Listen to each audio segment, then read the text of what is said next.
In the following tutorial, I want to give you an introduction to using the video tutorials for the DME110 course. This is really using video tutorials for all of the digital media courses that use them. Now, there are many different ways to access these tutorials, and so it can be a little confusing at first, but we're working on making it a little bit more streamlined in the future. First off, you want to go to the assignment that has the video tutorial. Go to the icebreaker assignment, and you'll see that I have some old video tutorial locations and some new video tutorial locations. Now, there's also some directions here that you'll find in blue about videos that will help you.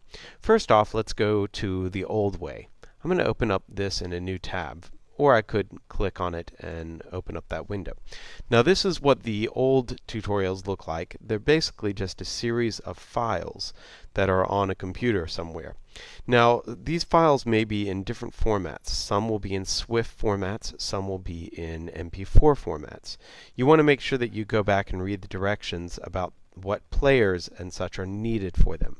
For the SWIFT players, or the SWIFT files, you'll need the Flash player, or you can also download actually a player file here, which is great. In this file here, I'm going to download the Windows Flash Player 10 projector. And this is a debugger file, but it's really an exe, an executable file that allows you to play Flash files. So you can download this file by itself, put it on your desktop or somewhere on your computer, and then wait for the next thing. The next thing I would suggest is downloading your files individually by right-clicking, choosing Save Target As, and I'll save this on my desktop as well. And you'll see it'll give me a progress of it downloading. If you just click on the file, it will also be able to play it, but it may take a while to download. This played very quickly for me because of the fact that I've downloaded it before.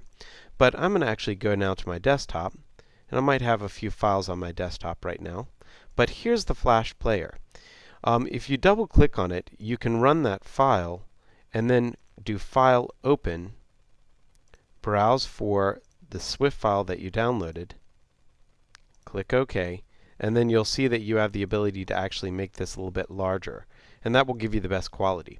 Now, it would be nice if you just double clicked on the SWIFT file and it would open up the projector automatically, and we can set that by doing you do right click, you do open with, and then we'll choose a program.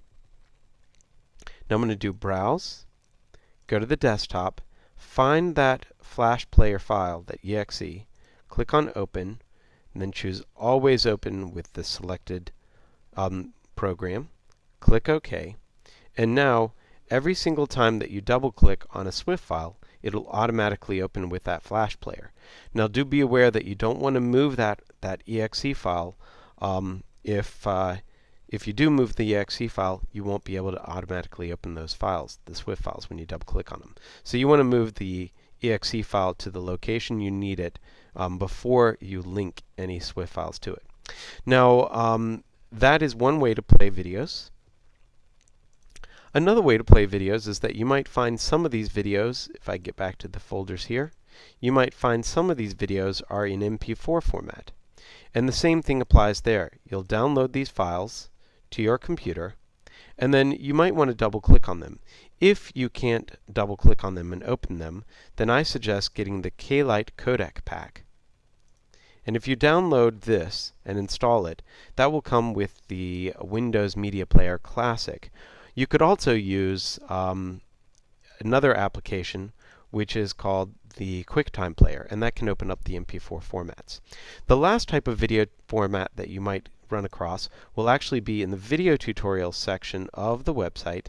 If you go to the class and to a particular assignment, you might find some that are in format from YouTube.